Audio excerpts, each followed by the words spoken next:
السلام علیکم ورحمۃ اللہ وبرکاتہ۔ گزشتہ جمعۃ المبارک کے موقع پر رسول کریم صلی اللہ علیہ وآلہ وسلم کے جو حق امت پر عائد ہوتے ہیں، جن کا ادا کرنا واجب اور ضروری ہے، اس حوالے سے گفتگو کا آغاز کیا گیا تھا، جو کہ تشنۂ تکمیل رہ گئی۔ سب سے پہلا حق حضور علیہ السلام پر ایمان لانا، جس کے حوالے سے ضروری گفتگو آپ کے سامنے عرض کرنے کی سعادت گزشتہ جمعۃ المبارک کو حاصل ہو چکی۔ دوسرا حق حضور علیہ السلام کی اتباع کرنا، ان کی پیروی کرنا، ان کی سنت اور سیرت کو اختیار کرنے کی عملی کوشش، بلکہ اپنے طرز حیات کو ان کے طریقہ حیات کی مطابقت میں ڈھال دینا۔ اس پر بھی اجمالی گفتگو گزشتہ جمعۃ المبارک کے موقع پر آپ نے سماعت کی۔ تیسرا حق حضور کا جو امت کے ذمے واجب الادا ہے، وہ آپ کی اطاعت کرنا، آپ کا حکم ماننا، آپ کی فرما برداری کرنا۔ جو حکم ارشاد کریں اسے بجا لانا، اور جن امور سے وہ ہمیں منع کریں، روکیں، ان سے رک جانا، ان سے باز رہنا۔ یہ اللہ کے محبوب علیہ السلام کا تیسرا حق ہے جو ہمارے ذمے واجب الادا ہے۔ اس پر بھی کچھ اجمالی باتیں آپ کے سامنے گزشتہ جمعۃ المبارک کے موقع پر عرض کی گئی تھی، اور حضور علیہ السلام کے ساتھ تعلق کے خاطر ایمان پیروی کا یہ تقاضا ہے کہ ان کا حکم مانا جائے۔ حضور علیہ السلام کا چوتھا حق جو امت پر واجب الادا ہے، وہ ہے ان سے محبت کرنا، ان سے پیار کرنا، اور یہ ایک امتی کے اوپر لازم ہے کہ وہ سب سے زیادہ ان کے ساتھ محبت کرے۔ یہ کوئی اختیاری امر نہیں ہے کہ چاہا تو محبت کر لی، چاہا تو نہ کی۔ حضور علیہ السلام سے محبت کرنا یہ تقاضائے عقل بھی ہے اور تقاضائے شریعت بھی ہے،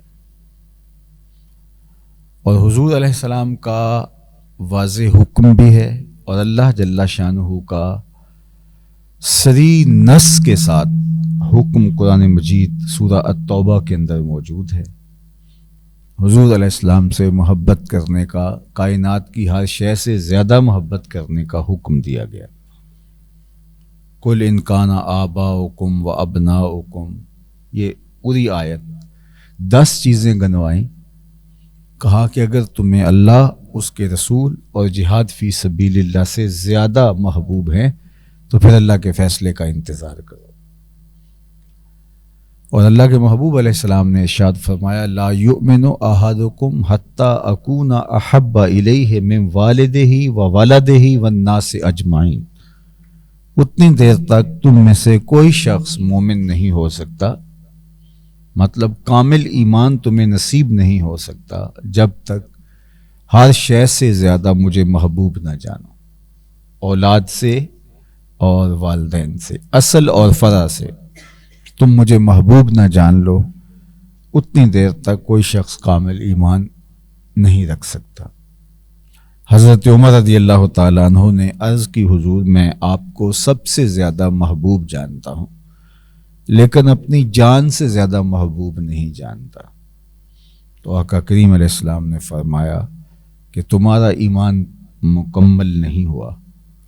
تو حضرت عمر عرض گزار ہوئے، حضور آپ مجھے اپنی جان سے بھی زیادہ عزیز ہیں۔ تو آقا کریم نے فرمایا، الآن یا عمر، عمر اب تمہارا ایمان مکمل ہو گیا۔ تو تکمیل ایمان نصیب ہوتی ہے اللہ کے محبوب علیہ السلام کے ساتھ محبت کا رشتہ استوار کرنے سے، اور وہ محبت کا رشتہ ہر رشتے سے بالا ہو، ہر رشتے سے بلند ہو، حضور کی محبت ہر رشتے کی محبت سے بڑی ہوئی ہو۔ ہمارا دین ہمیں اس بات سے نہیں روکتا کہ ہم ماں باپ سے پیار کریں، بہنوں سے، بھائیوں سے، حتیٰ کہ مساکن کا ذکر بھی کیا گیا، وَمَسَاكِن تَرْضَوْنَهَا، وہ گھر جن کو تم پسند کرتے ہو، وَتِجَارَةٌ تَخْشَوْنَ كَسَادَهَا، اور وہ تجارت جس پر تمہیں کساد بازاری کا ڈر لگا رہتا ہے، کہیں مارکیٹ میں مندہ نہ آ جائے، اور تمہارے قبیلے، تمہارے خاندان، تمہاری بیویاں، تمہارے بچے، سب کا ذکر کیا۔ ان کی محبت سے نفی نہیں کی، بلکہ فرمایا اگر یہ ساری چیزیں احب الیکم من اللہ ورسولہ وجہاد فی سبیلہ فتربصوا حتی یاتی اللہ بامرہ، اگر یہ چیزیں تمہیں اللہ، رسول اور جہاد فی سبیل اللہ سے زیادہ محبوب ہیں تو پھر اللہ کے فیصلے کا انتظار کرو۔ ان کی محبت کی نفی نہیں کی، لیکن اللہ اور اس کے رسول کی محبت سے ان کی محبت بڑی ہوئی نہیں ہونی چاہیے۔ تو یہ حد بندی کر دی کہ ان سے محبت کرو، ٹوٹ کے محبت کرو۔ انسان اولاد سے محبت کرنے، باپ سے محبت کرنے، ماں سے محبت کرنے پہ مجبور ہوتا ہے، یہ فطری محبت ہے۔ محبت کی قسمیں ہیں، ایک فطری محبت ہوتی ہے جس طرح اولاد سے، اولاد کی ماں باپ سے، بہن بھائیوں سے محبت۔ اب اس کے لیے تو کوئی خارجی چیز کی ضرورت نہیں ہوتی، کالا کلوٹا بیٹا بھی ہو تو ماں اس کو چاند کہتی ہے، اس کے لیے وہی چاند ہوتا ہے، اسی کے لیے وہی خوبصورت ہوتا ہے۔ تو ماں کو جو اولاد سے پیار ہوتا ہے تو وہ فطری محبت ہے، وہ اس کے حسن و جمال کی وجہ سے نہیں کہ بچوں میں سے جو زیادہ خوبصورت ہوگا تو ماں کو زیادہ پیار اس سے ہوگا، جو زیادہ صحت مند ہوگا ماں کو پیار زیادہ اس سے ہوگا، بلکہ ہم نے دیکھا ہے جو معذور بچہ ہوتا ہے ماں اور باپ زیادہ اس سے پیار کرتے۔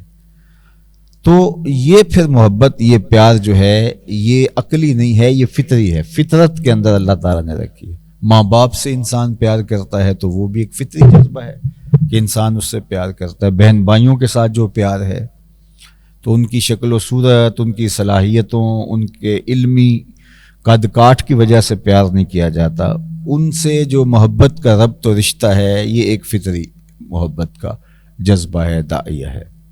تو ایک تو فطری محبت ہوتی ہے، دوسری محبت ہوتی ہے عقلی محبت۔ کسی کے احسان تلے آپ ہوں تو اپنے محسن سے محبت کرتے ہیں۔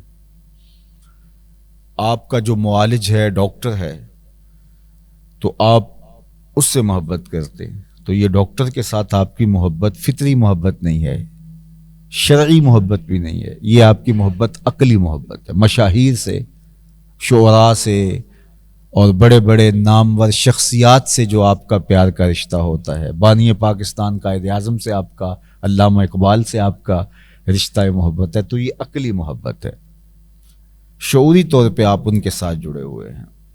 اہل قلم سے، اہل علم سے یہ جو محبت کا ربط و رشتہ ہوتا ہے یہ عقلی محبت ہوتی ہے۔ دنیا کے اوپر، دنیا میں بہت سارے لوگ شخصیات سے، مشاہیر سے، جس شعبے کا آدمی ہے، اگر کوئی شاعرانہ مزاج رکھتا ہے تو وہ شعراء سے، بڑے بڑے شعراء سے، سخنوروں سے محبت کرتا ہوگا، اگرچہ ان کو اس نے دیکھا بھی نہ ہو۔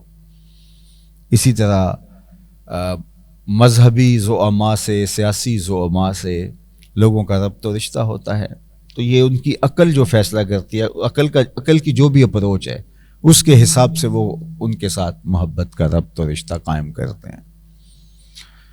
دانشوروں کے ساتھ، اسی طرح خاندان کے بڑوں کے ساتھ، برادری کے بڑوں کے ساتھ وہ ایک تعلق پیدا ہو جاتا ہے، تو یہ عقل اس کی متقاضی ہوتی ہے۔ قومی ہیروز کے ساتھ جو آپ کا تعلق پیدا ہوتا ہے، محبت ان سے کرتے ہیں، تو وہ عقلی محبت ہوتی ہے۔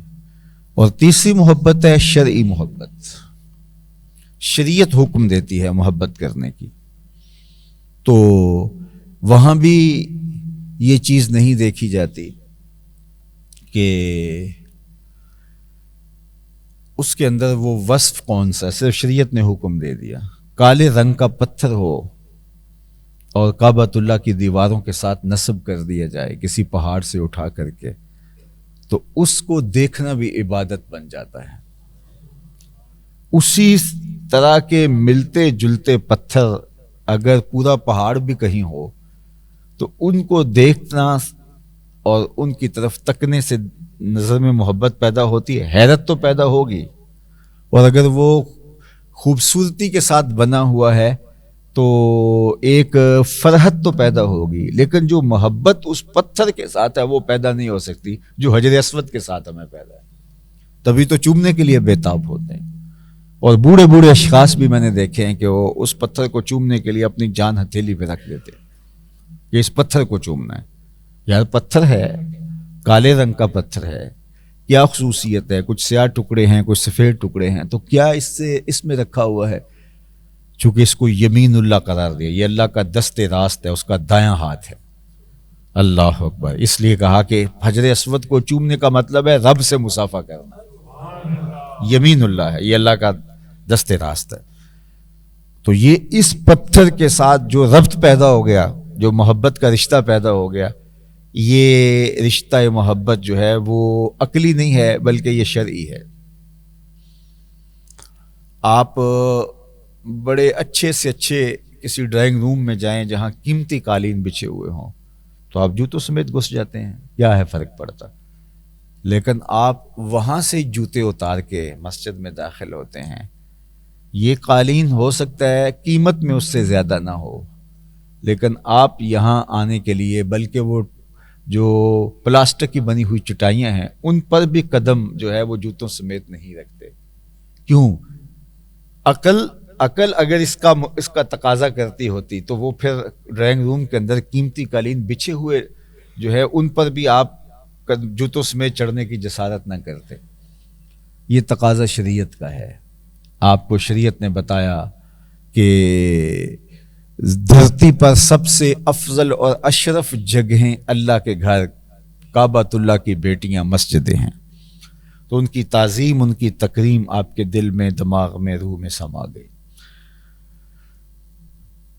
پتھر ہے جبل احد، لیکن دیکھتے ہیں تو آپ کی نظر میں محبت پیدا ہوتی ہے، پیار سے آنسو بھی ٹپک آتے ہیں کہ یہ وہ پہاڑ ہے جس کو ڈائریکٹ میرے حضور نے دیکھا ہے۔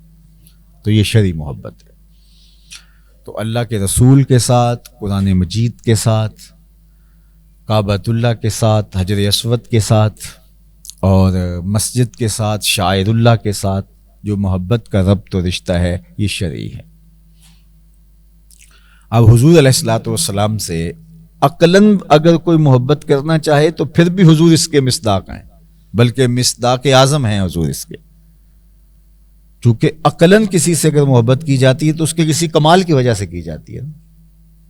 تو اگر کمال میں کسی کو سب سے اونچی مسند پہ بیٹھا دیکھنا ہو تو وہ محمد عربی کی ذات موجود ہے۔ کسی سے محبت اس کے احسانات کی وجہ سے کی جاتی ہے، اور بندہ ڈاکٹر سے دوائی دیتا ہے، حالانکہ پیسے لیتا ہے، پیسے دے کر کے دوائی لیتا ہے، لیکن پھر بھی اس کا شکر گزار ہوتا ہے کہ اس نے مجھے دھیان سے دیکھا اور میں بیماری سے نجات پا گیا، تو جس کے دم سے کفر سے نجات ملی۔ تو عقل اس بات کی متقاضی ہے کہ ان سے، دانشوروں سے انسان محبت کرتا ہے، اہل علم سے محبت کرتا ہے، تو جس کی اداؤں سے دانش پھوٹتی ہو اور جس کی قدموں کی ٹھوکر سے عقل و بینش کے چراغ روشن ہوتے ہیں، تو عقل تقاضا کرتی ہے اس سے محبت کی جائے۔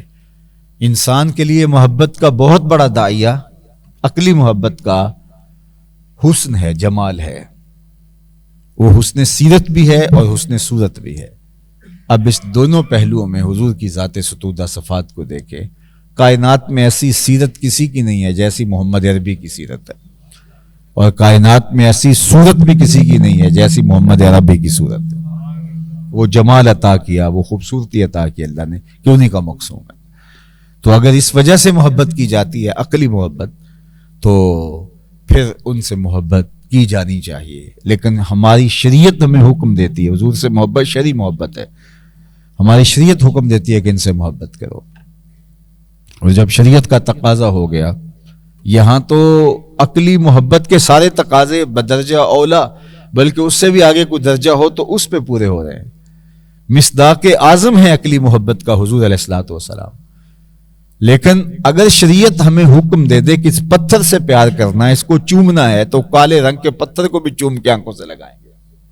شریعت حکم دیتی ہے تو ہم کعبۃ اللہ کے پتھروں سے بھی پیار کرتے ہیں۔ اس کے اوپر پڑے ہوئے غلاف جو کعبۃ اللہ کا حصہ نہیں ہے، وہ کہیں سے تیار ہوئے، ریشم کہیں سے آیا، بنا کہیں سے، بنایا کسی نے، سونا کہیں سے نکالا گیا، اس کی تار کسی فیکٹری سے بنی، پھر اس پر مینا کاری کسی کاریگر کے ہاتھ نے کی، اور کعبۃ اللہ کے ساتھ ڈائریکٹ وہ مس بھی نہیں ہوا۔ اس کے نیچے بھی ایک پردہ ہے سفید رنگ کا، لیکن کعبۃ اللہ سے قربت کی وجہ سے اس غلاف کو بھی ادب سے چوما جاتا ہے۔ بلکہ اب تو وہاں کسوہ کعبہ کے نام سے باقاعدہ ایک فیکٹری موجود ہے جہاں ہر سال تیار ہوتا ہے کعبۃ اللہ کا غلاف۔ لیکن ایک زمانے میں مختلف ممالک کو سعادت دی جاتی تھی، کہ مختلف اسلامی ممالک کو، کہ وہ کعبۃ اللہ کا غلاف تیار کرتے تھے، کبھی کسی ملک کو، کبھی کسی ملک کو۔ تو آج سے کوئی 50-60 سال پہلے، 50 سال 60 سال پہلے، ہماری ہوش سے پہلے کی بات ہے، بلکہ زندگی سے پہلے کی، دنیا پر آنے سے پہلے کی بات ہے، پاکستان کے اندر ایک دفعہ یہ اعزاز نصیب ہوا تھا پاکستان کو کعبۃ اللہ کا غلاف بنانے کی۔ تو جب غلاف بنا لیا گیا تو اخبارات کے اندر رپورٹنگ آتی تھی، جس طرح وہ آج کل وہ یہ بریکنگ نیوز آ رہی ہوتی ہے، اور کسی چیز کے بارے میں اس کو جب اوپر کرنا ہوتا ہے تو پھر پورا میڈیا اس کو اوپر کرنے کی چکر میں لگا ہوا ہوتا ہے، اور یہ شوبز کے لوگ اور فلاں لوگ، آج لوگ ان کو جو ہے وہ فیمس بنانے کے لیے لگے ہوتے ہیں۔ لیکن وہ زمانہ اچھا تھا، اخبارات کے اندر روز خبریں چھپتی تھی کہ یہ جس طرح کعبۃ اللہ کا غلاف تیار ہو رہا ہے، یہ ہوا وہ ہوا۔ تو جب بالکل تیار ہوا تو لوگوں کا تقاضا ہوا کہ ہم اس کی زیارت کرنا چاہتے ہیں۔ باقاعدہ تنظیمات نے، مختلف انجمنوں نے، شخصیات نے جو ہے وہ باقاعدہ خط لکھے حکومت کو۔ تو یہ طے ہوا کہ یہ تو ممکن نہیں ہے کہ پھر اتنے لوگوں کو اجازت دے دی جائے۔ تو پاکستان کے اندر ایک ٹرین تیار کی گئی، جس ٹرین کے اندر کعبۃ اللہ کا غلاف رکھا گیا، اور وہ کراچی سے چلی اور پشاور تک گئی، کہ راستے میں اسٹیشنوں کے اندر لوگ موجود ہوں گے اور زیارت کرتے جائیں گے۔ اور اس کی ہم نے تو رپورٹنگ پڑھی ہے، نہیں دیکھا، اگر آپ میں سے کوئی اس عمر کا آدمی ہو جس نے وہ منظر دیکھا تو وہ تو زیادہ اچھا بتا سکتا ہے۔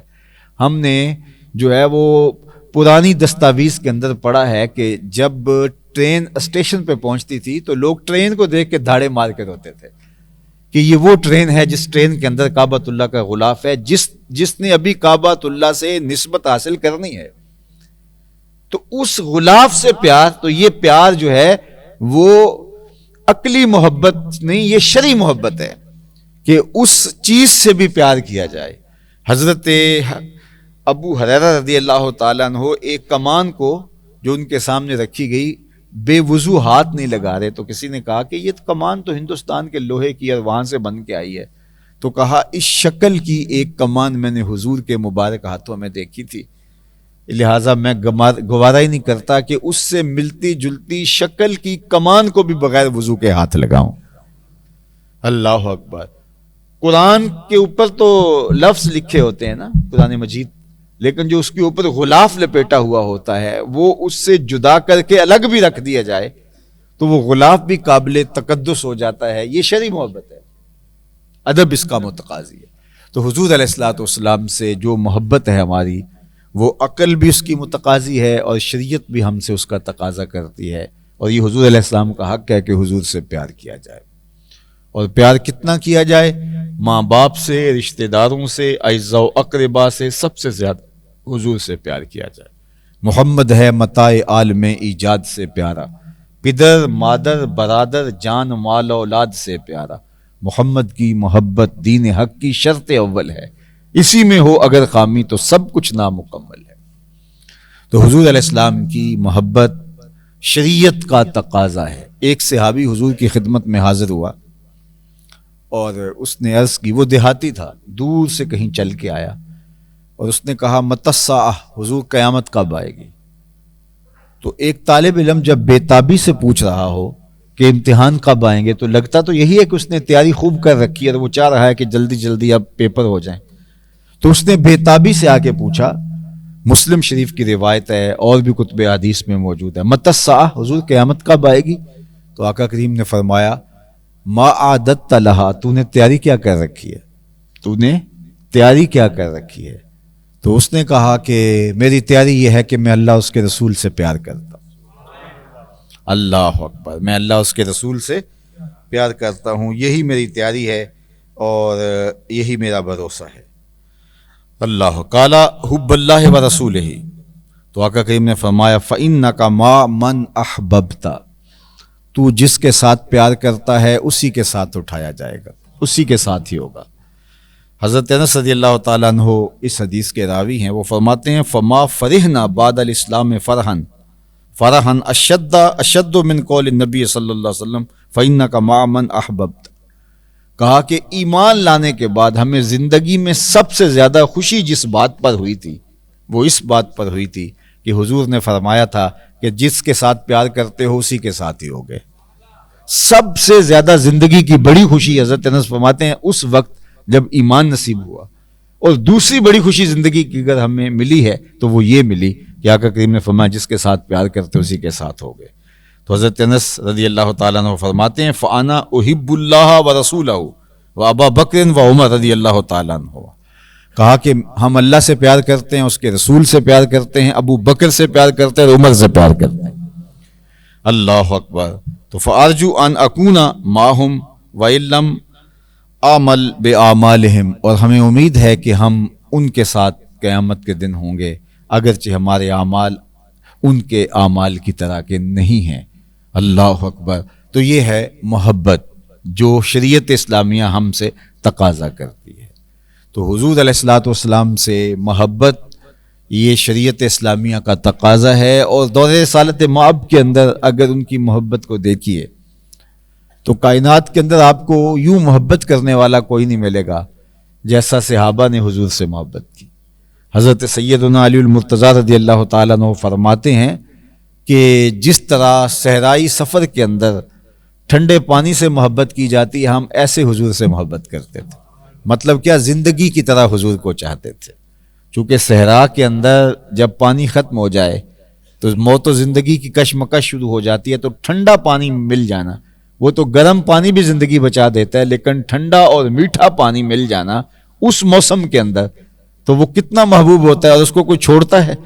تو کہا کہ جس طرح وہ پانی محبوب ہوتا ہے، حضور ہمیں اس سے بھی زیادہ محبوب تھے. اللہ اکبر. یہ حضور علیہ السلام کی محبت صحابہ کے دل میں رکھی گئی تھی. بنو دینار کی ایک خاتون تھی جس کا باپ، جس کا بھائی اور جس کا بیٹا تینوں غزوہ احد میں شریک جنگ تھے، اور آپ جانتے ہیں کہ گمسان کا رن پڑا اور یہ خبر پھیل گئی کہ اللہ کے رسول صلی اللہ علیہ وآلہ وسلم کا وصال ہو گیا، حضور کی شہادت ہو گئی ہے. تو مدینہ المنورہ سے احد کا میدان کو اتنا دور بھی نہیں ہے، 3-4 میل کا فاصلہ بنتا ہے. تو وہ گھر سے نکلی اور بے تابانہ انداز میں وہ دوڑتی ہوئی جا رہی تھی، اور عجیب اس کی حالت درد سے بھری ہوئی تھی. تو راستے میں وہ لوگوں سے پوچھتی ہے، تو ایک نے کہا کہ تیرے باپ کا انتقال ہو گیا، تیرا باپ اس جنگ میں شہید ہو گیا. کیونکہ بہت شہادتیں ہوئی تھی، 70 صحابہ شہید ہوئے. تو کسی نے کہا تیرا باپ شہید ہو گیا. تو اس نے انا للہ و انا الیہ راجعون پڑھا اور کہا ما فعل رسول اللہ، مجھے یہ بتاؤ حضور کا کیا حال ہے، مجھے حضور کا حال بتاؤ. تو پھر آگے بڑھی تو پھر کسی نے بتایا کہ تیرا بھائی شہید ہو گیا. تو اس نے کہا کہ اللہ اس کو شہادت کی موت نصیب فرمائی، اور یہ اس کی آرزو بھی تھی اور اللہ نے اس کی آرزو کی تکمیل کر دی. مجھے یہ بتاؤ میرے حضور کیسے ہیں. پھر تھوڑی آگے بڑھی تو کسی نے کہا کہ تیرا بیٹا شہید ہو گیا. تو بیٹے کی شہادت کی خبر ماں کے لیے کتنی مشکل ہوتی ہے، لیکن اس نے حوصلے سے کہا انا للہ و انا الیہ راجعون، مجھے یہ بتاؤ حضور کیسے ہیں. تو لوگوں نے کہا ہوا بخیر، وہ سلامتی کے ساتھ ہیں. تو انہوں نے کہا کہ مجھے کیا حضور علیہ السلام کی زیارت کروا سکتے ہو؟ تو لوگوں نے اشارہ کر کے کہا وہ جو تشریف فرما ہیں وہ حضور ہیں.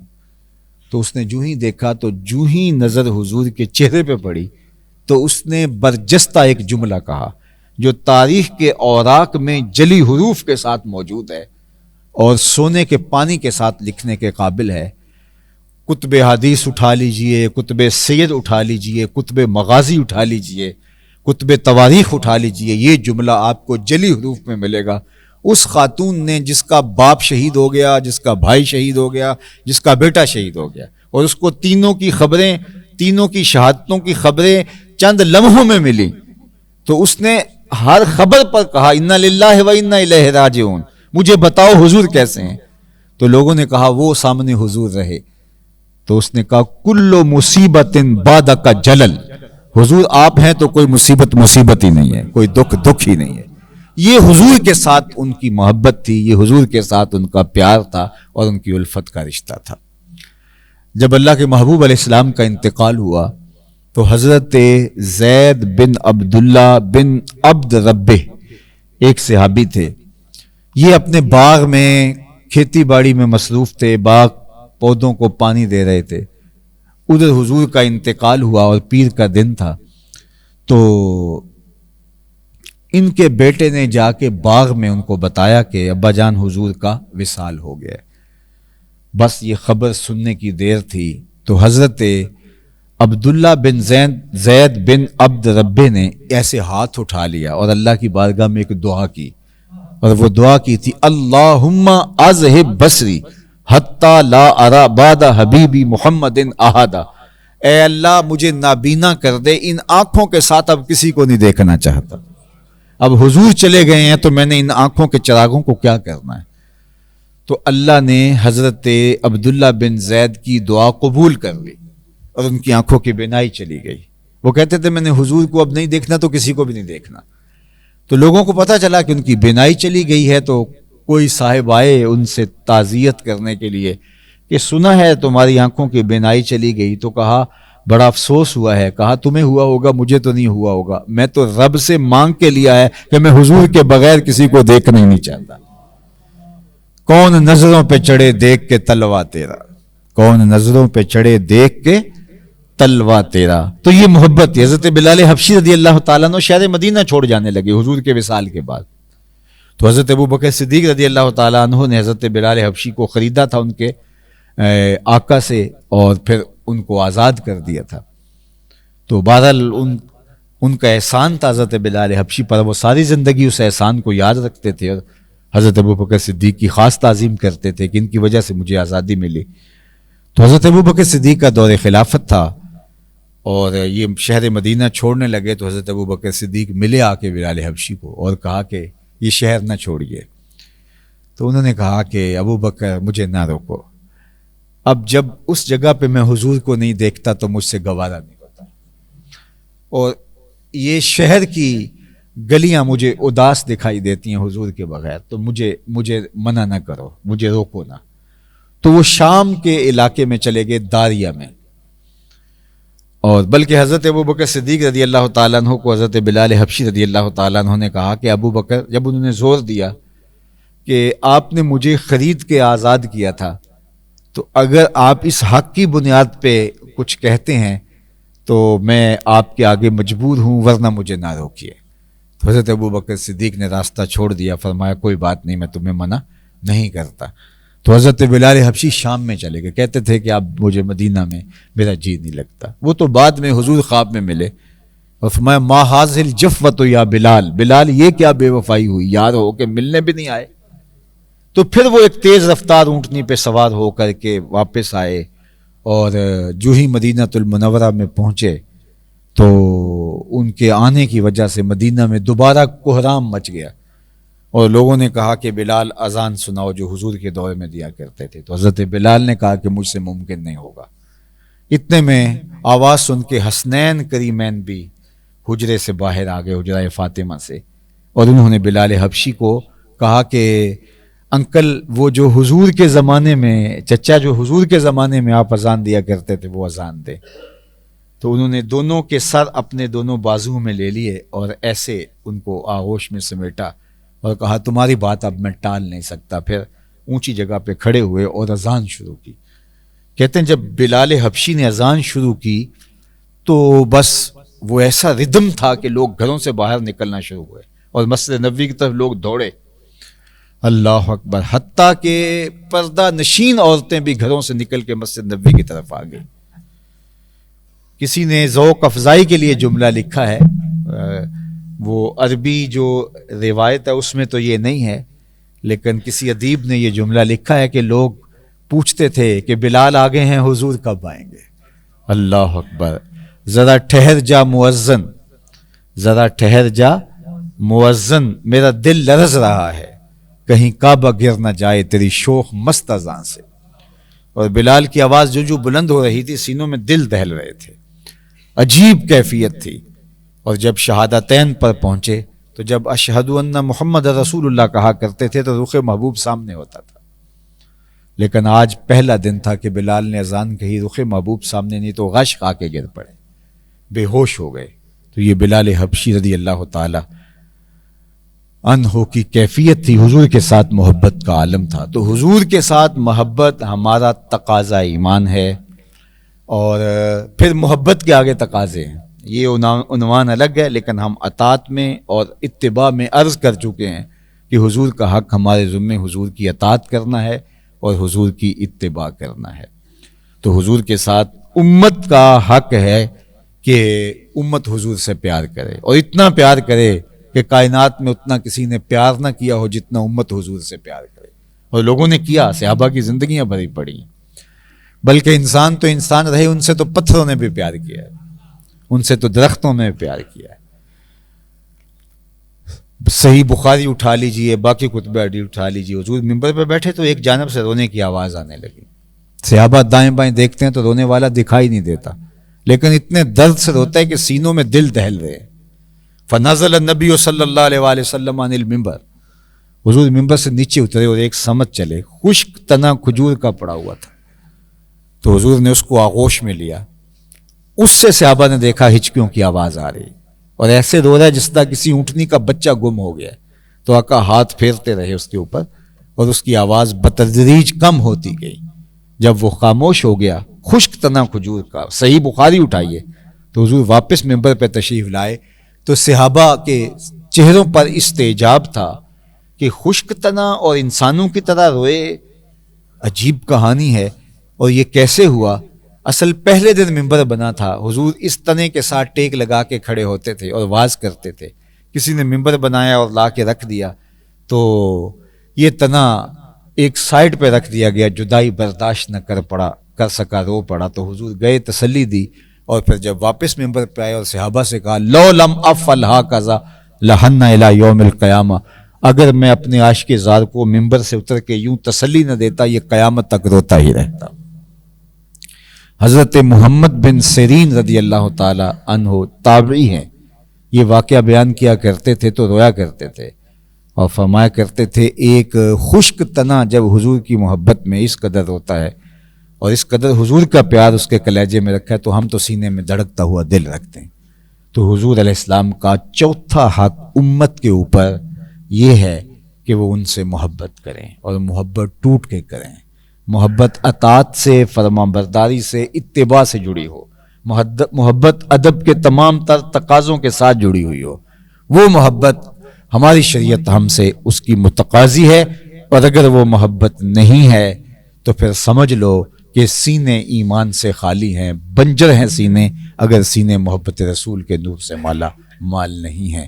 انشاءاللہ آئندہ جمعہ بھی حضور کے دیگر حقوق جو ہمارے ذمہ واجب الادا ہیں اس حوالے سے جو عنوان میں باقی چیزیں ہیں ان کو اجمالاً عرض کرنے کی کوشش کروں گا. اللہ تعالی ہمیں حضور علیہ السلام کے حق ادا کرنے کی عملی توفیق نصیب فرمائے اور ہماری زندگیوں میں حضور کا پیار، حضور کی محبت، حضور علیہ السلام کا احترام، اطاعت، اتباع، فرما برداری اور حضور کے لائے ہوئے دین کو نافذ کرنے کے لیے عملی جد و جہد اور کوشش کی توفیقات ارزانی فرمائے. وآخر دعوانا ان الحمد للہ رب العالمین.